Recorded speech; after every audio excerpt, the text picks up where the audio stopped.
Is morality objective or subjective? A lot of theists will use morality as evidence for God. Well, in this video, we'll discuss all about morality, whether it's subjective or objective, and we'll see if it really is evidence for God.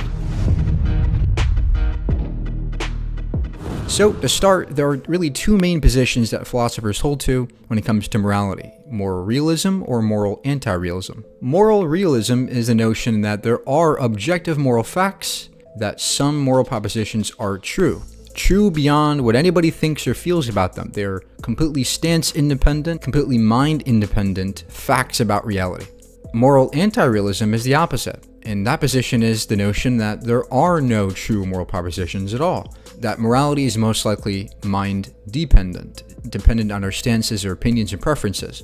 So typically theists will hold to moral realism, where they think that God's laws are morally correct and that we ought to follow God's laws. Theists will often invoke a reductio here and say, well, you believe in moral subjectivism, that means anything's okay to you, anything's permissible. And they'll say, well, you think that murder is okay as an atheist.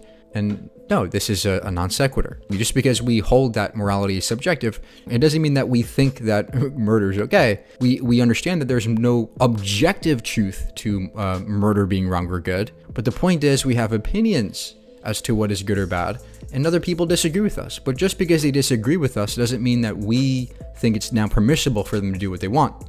We think what they're doing is incorrect and wrong. And that's just our opinions, and we have the courage to say it's just our opinions. Whereas a theist is typically stuck saying that there has to be some objective truth to it. My position is that morality is subjective, and that good and evil are just preferences. They're just describing our preferences as to how we like to live with each other, right? We designate some actions as good, some actions as bad. That's it. There is no ontological status to good and evil outside of human minds. Much like taste. If I taste a food, there is nothing about that food that we can objectively point to and say that that pizza, for example, was objectively good. Pizza tastes good, that is a completely subjective statement you're making. You're just describing your enjoyment of it. You're not describing anything objective about that pizza itself. There's nothing about that pizza itself. There's no such thing as a good tasting particle where they're in the pizza, and if there's enough of these good tasting particles, that pizza will taste good. And if it lacks those particles, it will taste bad. There is no such thing, right? There's no empirically verifiable thing about that pizza itself that tells us if it's a good tasting or bad tasting. It requires a mind to be opinionated on. That's how I see morality. We can look at pain in the world and we designate pain as bad. And we can measure pain. We can measure pain, but there's nothing about pain itself that tells us it's good or bad, objectively speaking. It's intuitive to think that pain is bad because we don't like it. But when we say we don't like it, that's just saying our opinions about what pain means, right? So when we say pain is bad, what we mean is we don't like pain. And this is how I think morality operates. The only difference being that morality invokes other people and taste doesn't. So from a moral subjectivist point of view, you can just replace the words good and bad with like and don't like, or prefer and don't prefer. And that's what, to me, morality seems to be, a preference-based thing. Now, when it comes to moral realism, a lot of theists will often come back with things like, well, it's intuitive that morality exists. It's intuitive that it's wrong to eat babies. So there's nothing about that action that would make me think it's okay. Therefore, there must be some objectivity. There's that hint, or at least it hints to objectivity. So they would use intuition as evidence for moral realism. The problem is that, number one, intuition is unreliable, right? I can have intuition that the earth is flat. It doesn't make me any more correct or not. So we need to be careful before we use intuition. But more importantly, for example, say that you think it's intuitively wrong to eat babies, and therefore that intuition you have about eating babies being wrong means that's evidence that it is objectively wrong. Well, how about somebody who has different intuition about that? What if we, take a look at someone like Jeffrey Dahmer, who has the intuition that it's perfectly okay to eat that baby? Well, now there's a problem. You're using the same intuition to come to different conclusions about those moral propositions. There's an issue here. A moral realist can't solve this. That's the issue. They're stuck. Furthermore, we have a perfectly good explanation for moral intuitions. We evolved them. We evolved to take care of each other in tribes and in families, Right? Tribes that helped each other more, they survived better. Ones that took care of each other and they helped the handicapped, and we see this in many other animals. It's because we have limbic systems in the brain that process emotions and feelings, and this is a much better indicator of why we have moral intuition. Not because of some objectivity going on, but because of our interactions with other people throughout many millennia. We've also studied cases of people who had tumors in the brain or brain injuries. Their behaviors would change drastically when they had the tumor, and then when they got them removed, their behaviors went back to normal, went back to the previous state it was. That's an indicator that moral behaviors, moral intuitions are tethered to brain states, tethered to minds, and minds are not very objective. Also, if there were moral facts about the real world, they would be empirical. Because if I punch somebody in the face, that's an empirical thing, right? I'm punching somebody in the face, that's something we can observe physically. It's a physical interaction. So surely there should be some physical phenomenon that we can observe, objectively speaking, that signifies if punching that person is bad or good. Where is it? Where is this bad particle that emerges when you punch somebody? Or, if I swing my hand too strong, that means the amount of bad particles rises, right? Like, where is this physical phenomenon that arises when it comes to punching somebody in the face for no reason being wrong? Where is that wrong particle? Where is that empirical data that we can verify, that we can test to measure if that action of punching somebody in the face is wrong or good? Where is it? You can't do it. For example, we say that gravity is objective, right? No matter what you think about gravity, right? No matter what your stances are about gravity, if you jump out of a building with no parachute, you will fall. That is something we can empirically measure, right? If we say gravity is objective, we can measure it. We can measure how much gravity something has by measuring its mass or weight or things like that, Newtonian forces.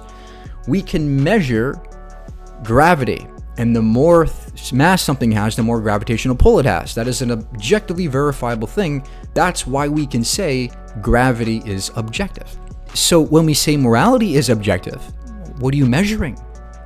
And if you're only measuring the pain somebody's having or, their experience, well, that doesn't tell us anything if it's a good or bad thing. It tells us that they're just having an experience and that's it. It doesn't tell us if it's good or bad. And that's the problem with moral realism. It kind of raises the question, is goodness and badness, are these actual properties of the universe? Are they actually standalone things? Do they have any ontological status beyond our minds?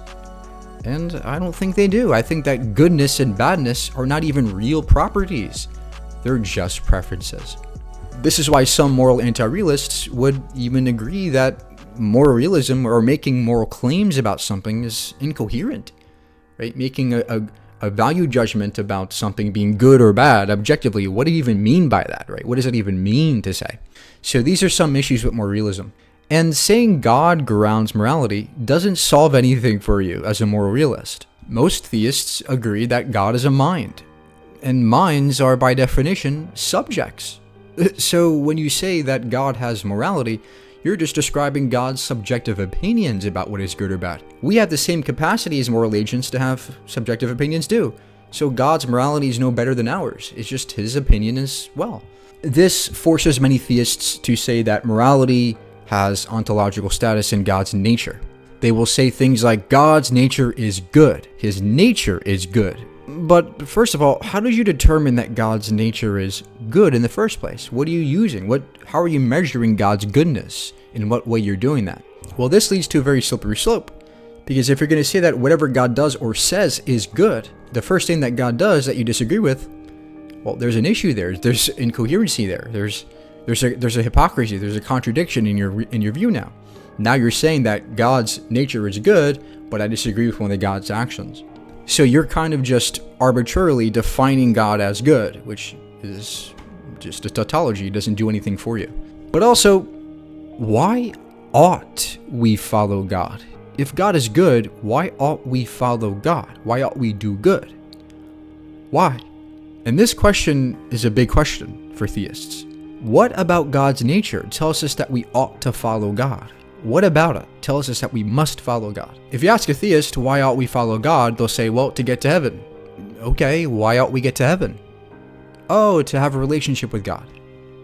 Okay, why ought we have a relationship with God? Oh, to love God.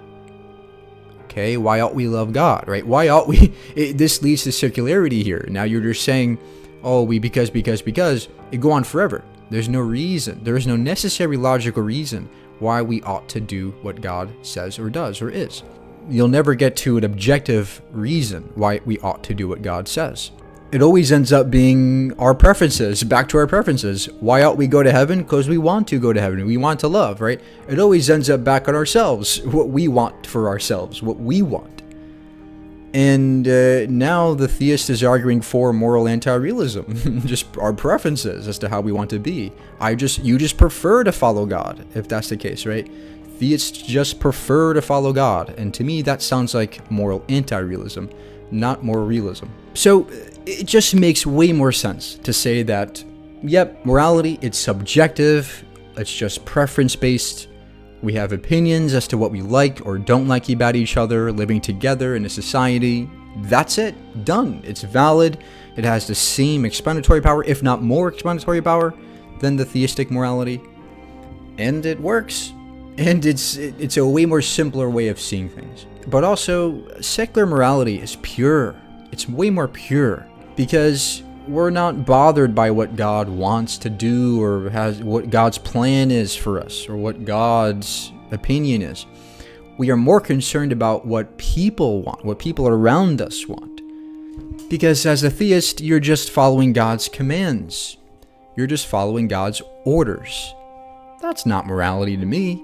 Morality is when you do things not because there's a reward by following this command, but because you do things for others, regardless of the reward. You do it anyway.